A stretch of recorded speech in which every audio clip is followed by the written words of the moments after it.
అసలు ఎఫ్సిఆర్ఏ బిల్లును దీన్ని ఎందుకు తీసుకురావాల్సి వస్తుంది, దీనివల్ల వచ్చే ప్రమాదం ఏంటి, దీనివల్ల వచ్చే ప్రయోజనాలు ఏంటి, ఎటు పక్కదారి పడుతుంది? ఈ విదేశాల నుంచి తెచ్చేటటువంటి ఈ డబ్బుని మంచికి వాడకుండా దుర్మార్గమైనటువంటి కార్యకలాపాలకి వాడుతున్నారు సార్. దాదాపుగా నాకు తెలిసి అయితే సంవత్సరానికి ఒక 23,000 కోట్ల ఫ్లో అవుతుంది సార్ భారతదేశం. ఈ 23,000 కోట్ల రూపాయలు దేనికి ఖర్చు పెట్టారు? కొన్ని ఏంటంటే మత మార్పులకి వాడుతున్నారు, తర్వాత తీవ్రవాద కార్యకలాపాలకి వాడుతున్నారు, దేశాన్ని మొక్కలు చేయడానికి వాడుతున్నారు. నమస్తే, తెలుగు న్యూస్ స్వాగతం.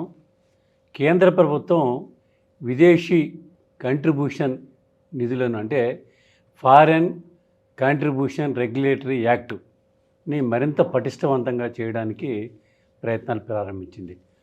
అసలు ఎఫ్సిఆర్ఏ బిల్లును దీన్ని ఎందుకు తీసుకురావాల్సి వస్తుంది, దీనివల్ల వచ్చే ప్రమాదం ఏంటి, దీనివల్ల వచ్చే ప్రయోజనాలు ఏంటి, ఎటు పక్కదారి పడుతుంది ఏమిటి అనే దానికి సంబంధించి విశ్లేషించేందుకు మధు మనతో ఉన్నారు.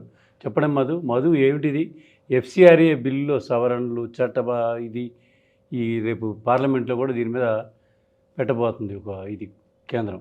సార్ ఇది విధంగా చెప్పాలంటే ఏంటంటే దాతృత్వం, దయాగుణం ఈ రెండిటికి సంబంధించిన అంశాలు సార్. ఇది మన పురాతన కాలం నుంచి కూడా ఉన్న వాళ్ళకి ఇవ్వడం, లేని వాళ్ళకి అన్నట్టు ఈ యొక్క మనకి డెమోక్రసీ అనే సిద్ధాంతం రాకముందు రాజరిక వ్యవస్థలో కూడా లేని పేదలకి దానం చేయటం అనేది ఇది రాజరిక వ్యవస్థ నుంచి ఉంది. అప్పుడు మన పురాణ ఇతిహాసాల కాడి నుంచి ఉంది. అయితే ఇక్కడ ఏం జరిగిందంటే సార్, ప్రపంచవ్యాప్తంగా దాతృత్వం ఉన్నటువంటి వాళ్ళు పేదలకి ఏదో విధంగా సహాయం చేయాలి, వ్యక్తులు చేయాలని చెప్పి ఒక రెగ్యులేషన్ ఫామ్ చేసింది. అమెరికాలో అయితే 1938 నుంచి మొదలు పెడితే మన భారతదేశంలో 1976లో ఒక చట్టాన్ని తయారు చేశారన్నమాట. దాన్నే సార్ ఫారెన్ కంట్రిబ్యూషన్ యాక్ట్ 1976. అది వివిధ రకాలుగా అమెండ్మెంట్ అవుతూ 1984లో ఒకసారి అమెండ్మెంట్ చేశారు, తర్వాత 2010లో ఒకసారి అమెండ్మెంట్ చేశారు, 2011లో అమెండ్మెంట్ చేశారు, 2016, 2018, 2020, 2024, 25, ఇప్పుడు 26. ఏమవుతుందంటే సార్, ఈ విదేశాల నుంచి తెచ్చేటటువంటి ఈ డబ్బుని మంచికి వాడకుండా దుర్మార్గమైనటువంటి కార్యకలాపాలకి వాడుతున్నారు సార్. ఈ దుర్మార్గమైనటువంటి కార్యకలాపాలకి వాడుతున్నప్పుడు వీటిని ఎలా కట్టడి చేయాలా, దీనికి అకౌంటబిలిటీ ఏంది, ఏ సెక్టార్లో వాడాలా, ఈ ఫారినర్స్ ఇచ్చినటువంటి నిధులు దేనికి వాడుతున్నారు, లెక్కాపత్రం చెప్పమని చెప్పి కేంద్ర హోంశాఖ పట్టుబట్టింది సార్. ఇప్పుడు అంటే ఈ నిధులన్నీ స్వచ్ఛంద సంస్థలకు వస్తాయి కదా, ఆల్ ఎన్జిఓస్కి వస్తాయి, స్వచ్ఛంద సంస్థలకు వస్తాయి, ప్రభుత్వానికి కూడా వస్తాయి సార్. దాదాపుగా 16,200 సంస్థలు రిజిస్టర్డ్ అయి ఉన్నాయి కేంద్ర హోంశాఖ కింద. వాళ్ళు అకౌంటబిలిటీ ఇవ్వడం లేదు, దేనికి ఈ డబ్బు ఖర్చు పెట్టినారని చెప్పి. దాదాపుగా నాకు తెలిసి అయితే సంవత్సరానికి ఒక 23,000 కోట్ల ఫ్లో అవుతుంది సార్ భారతదేశంలో. ఈ 23,000 కోట్ల రూపాయలు దేనికి ఖర్చు పెట్టారు? ఏమన్నా పేద ప్రజలకు సహాయం చేసి ఇబ్బంది లేదు సార్. పేద ప్రజలకి చదువులకి, హెల్త్కి, లేకపోతే దేనికన్నా ఖర్చు కొన్ని నిబంధనలు ఉంటాయి కదా, ఆ నామ్స్ ప్రకారం ఆరోగ్యం వీటి ఖర్చు పెట్టేస్తే ఇబ్బంది లేదు సార్. కాకపోతే ఈ మధ్య ఏం చేశారంటే కొన్ని రాజకీయ పార్టీలు ఆ డబ్బు ఆ విధంగా తెచ్చుకొని వాడుకుంటున్నాయి. కొన్ని ఏంటంటే మత మార్పులకి వాడుతున్నారు, తర్వాత తీవ్రవాద కార్యకలాపాలకి వాడుతున్నారు, దేశాన్ని మొక్కలు చేయడానికి వాడుతున్నారు. ఇది దేశానికి ప్రమాదకారం అని చెప్పేసి కేంద్ర ప్రభుత్వం గ్రహించి స్ట్రాంగ్ బిల్లు తయారు చేసింది సార్. దీని కింద ఈ డబ్బులు ఒక 9 కేటగిరీలకు సంబంధించిన వాటికి మాత్రమే వాడాలా. మిగతాయి కానీ వాడినట్లయితే వీళ్ళకి నాన్ బెయిలబుల్ సెక్షన్ కిందే దేశద్రోహం చట్టం కింద పెట్టి బొక్కలో వేయటానికి ఒక గైడ్లైన్స్ రూపకల్పన చేశారు సార్. ఇది సహేతుకమైందన్నమాట. దీని గురించి ప్రభుత్వం కూడా విస్తృతంగా గ్రామ స్థాయికి తీసుకుపోవాల్సినటువంటి బాధ్యత ఆయా రాష్ట్ర ప్రభుత్వాల మీద, కేంద్ర ప్రభుత్వం మీద ఉంది. ఇక్కడ ఏం చేస్తున్నారంటే, ఇక్కడ ఇప్పుడు వచ్చినటువంటి సోషల్ మీడియా యుగం, ఇప్పుడు మనం ప్రింట్ మీడియా, ఎలక్ట్రానిక్ మీడియా పోయి సోషల్ మీడియా యుగం వచ్చింది. దీన్ని ఏం చేయాలంటే సార్, ఒక పాఠ్యాంశంగా అన్ని పుస్తకాల్లో అందరు విద్యార్థులు చదువుకునే విధంగా 8వ తరగతి నుంచి గ్రాడ్యుయేషన్ కానీ పోస్ట్ గ్రాడ్యుయేషన్ కానీ టెక్నికల్ గ్రాడ్యుయేషన్ చదువుకున్నా దీని మీద ఫారెన్ కంట్రిబ్యూషన్ యాక్ట్ కింద ఆ చాప్టర్ని ఒక చాప్టర్గా ఇంక్లూడింగ్ చేయాలి సార్. అప్పుడు ఏంటంటే ట్రాన్స్మిషన్ అయిపోద్ది అందరికి దగ్గర కూడా. అందువల్ల ఏంటంటే ఈ విధి విధానాలను ఖచ్చితంగా క్రోడీకరించుకొని ప్రతి వ్యక్తికి, భారతదేశంలో ప్రతి పౌరుడికి తెలిసినప్పుడు ఏంటంటే ప్రశ్నిస్తారు సార్, ఏమైనా ఈ డబ్బులు అని చెప్పి. మీరు చూస్తుంటారు కొన్ని సంస్థలు అయితే బస్సులు పట్టకుండా తీసుకుపోతా ఉన్నారు. వీళ్ళకి డబ్బులు ఎక్కడి నుంచి వస్తుంటాయి? అకౌంటబిలిటీ ఎవరు అడగటం లేదు సార్. మత మార్పిళ్ళు చేస్తున్నా ఎవరు అడగటం లేదు.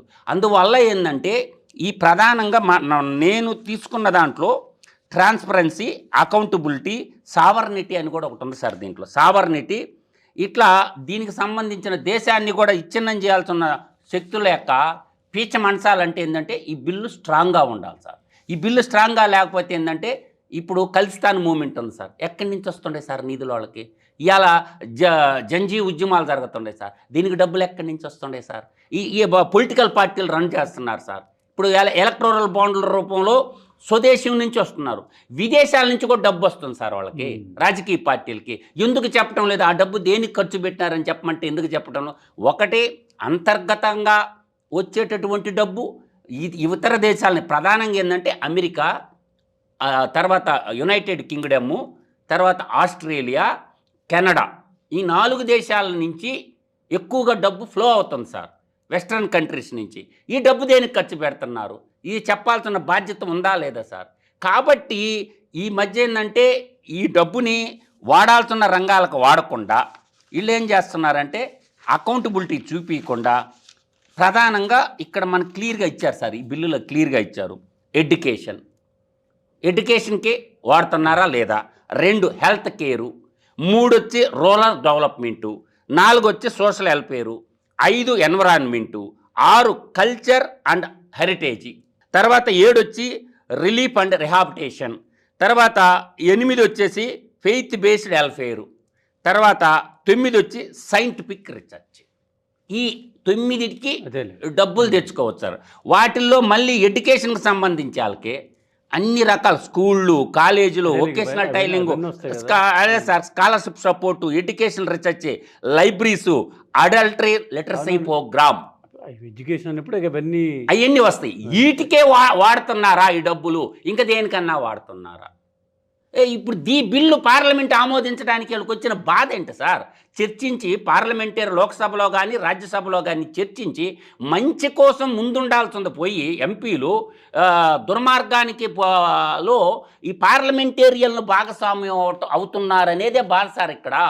ఇక్కడ దేశ ప్రజలు అర్థం చేసుకోవాల్సిందంటే ఎడ్యుకేషన్ ఇన్స్టిట్యూషన్లు కొన్ని పార్లమెంటేరియన్ల చేతుల్లో ఉన్నాయి, తర్వాత మత సంస్థలు కొన్ని పొలిటికల్ పార్టీల చేతుల్లో ఉన్నాయన్నమాట. మత వ్యాప్తికి వాడుతున్నారు. ఇట్లా అన్ని అంశాల మీద కూలంకషంగా చర్చించి ఈ బిల్లు దేశానికి అవసరం సార్. ఇటువంటి బిల్లు మీద ఎందుకు మాట్లాడటం లేదు? డిబేట్లు ఎందుకు జరగటం లేదు? డిస్కస్ ఎందుకు చేయటం లేదు? ఇప్పుడు ఆంధ్రప్రదేశ్లో జగన్మోహన్ రెడ్డి ఉన్నారు సార్, ఈ బిల్లు మీద డిస్కషన్ చేయొచ్చు కదా. ఆంధ్రప్రదేశ్లో 4 పార్టీలు ఉన్నాయి కదా, ప్రధాన పార్టీలు. వామపక్ష పార్టీలు అంటే వాళ్ళు ఏంటంటే హక్కుల కోసం పోరాడుతూ ఉంటారు. ఇటువంటి డిబేట్ డిస్కషన్ జరగాలి కదా సార్, దీని మీద చర్చ జరగాలి కదా. అందువల్ల మాలాంటి వ్యక్తులు అంటుండేది ఇది దేశానికి పనికొచ్చేటటువంటి బిల్లు. అంతర్గత శత్రువుల్ని, బాహ్య శత్రువుల్ని, విదేశీ నిధులు తీవ్రవాదుల చేతుల్లో పడకుండా విదేశీ నిధులు మతోన్మాదాల చేతుల్లో పడకుండా దేశ సార్వభౌమాధికారాన్ని నిలబెట్టాలంటే విదేశీ నిధులు దేనికి వాడుతున్నారు అకౌంటబిలిటీ కింద. యాక్చువల్గా ఇంతకుముందు హోంశాఖ కింద లేదు సార్, ఇది హోంశాఖ కిందకి ఎప్పుడు పోయింది? 2010లో హోంశాఖ కింద మన్మోహన్ సింగ్ గారు తెచ్చారు సార్ దీన్ని. అంతకుముందు రిజిస్ట్రేషను 5 సంవత్సరాలకు ఒకసారి రెన్యూవల్ చేసుకోవాలి. కాకపోతే మాలాంటి వాళ్ళు అంటున్నారు 5 సంవత్సరాలు అనేది చాలా పెద్ద టర్ము, ఏ సంవత్సరానికి ఆ సంవత్సరం అకౌంట్గా ఇవ్వకపోతే స్టాప్ చేసేయండి. వాళ్ళు దేనికి అకౌంటబిలిటీగా ఇవ్వకపోతే ఆ డబ్బులు ఎట్లా వచ్చినాయి, దేనికి ఖర్చు పెట్టినారని చెప్పి 5 సంవత్సరాలు పెడితేనే కొన్ని వేల మూసేశారు. ఎందుకు మూసేస్తారు సార్? అవన్నీ ఏంటంటే బ్లాక్ మనీని వైట్ చేసుకోవడానికి వాడుతున్నారు సార్. ఈ మధ్య చాలామంది రియల్ ఎస్టేట్లోను, తర్వాత పొలిటికల్ కరప్షను, తర్వాత ఇది ఉంటుంది కదా సార్ ఏంటంటే మన ఎగ్జిక్యూటివ్ కరప్షన్ని, పొలిటికల్ కరప్షన్ని, రియల్ ఎస్టేట్ కరప్షన్, ఈ కరప్షన్ డబ్బులకి వాడుకోవడానికి కూడా ఈ సంస్థలు వాడుతున్నారు సార్. చూద్దాం. కేంద్ర ప్రభుత్వం ఈ రిఫార్మ్స్ని తీసుకొచ్చి ఈ యాక్ట్ని ఈ పార్లమెంట్లోనే ఈ ఆమోదింపజేసి ఈ నిధుల దుర్వినియోగాన్ని అరికట్టి దేశ సమగ్రతకు పరిరక్షణకు బాధ్యత తీసుకుంటుందనేది ఆశిద్దాం.